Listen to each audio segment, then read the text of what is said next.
যার নাম হচ্ছে সুমাইয়া। সুমাইয়ার বিয়ে শাদী হয়নি। সুমাইয়া বিয়ে শাদীর জন্য ইউটিউবে এসেছেন। তো সুমাইয়ার পরিবারের মা আছে। মা একটু চোখে কম দেখে। তো তার বাবা ছিল, বাবা বর্তমানে নাই, বিয়ে করে চলে গেছে। তার ছোট একটা বোন আছে। তো বড় ভাই ছিল, কিন্তু বড় ভাই বিয়ে করে আলাদা হয়ে গেছে, তাদের কোনো খোঁজখবর নেয় না। তো সুমাইয়া বড় ভাই বলে আর পরিচয়ও দেয় না। তো সুমাইয়া বর্তমানে বলতে তার ছোট একটা বোন আর সুমাইয়া আর তার প্রতিবন্ধী মা।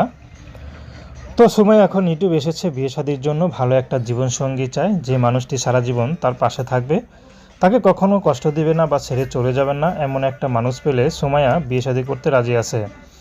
যেহেতু সুমাইয়াদের বর্তমান পরিস্থিতি খুবই খারাপ, তো সুমাইয়ের একটি কথা, আমি টাকা পয়সা দিয়ে বিয়ে শাদী করতে পারবো না, কিন্তু স্বামীর সব শখ আহ্লাদ পূরণ করতে পারবো। যদি আমার যা দেওয়ার আমার সব কিছু দিব, কিন্তু টাকা পয়সা দিতে পারবো না। কিন্তু স্বামীর যতটুকু স্ত্রী থেকে ভালোবাসা পাওয়ার কথা, তার থেকে বেশি ছাড়া কম পাবে না। এমন তো পুরুষ আছে যারা নাকি বিয়ের বয়স পার হয়ে গেছে, এখনও বিয়ে হচ্ছে না, এমন পুরুষ পেলেও সুমাইয়া রাজি আছে। সুমাইয়াকে এখন একটি কথা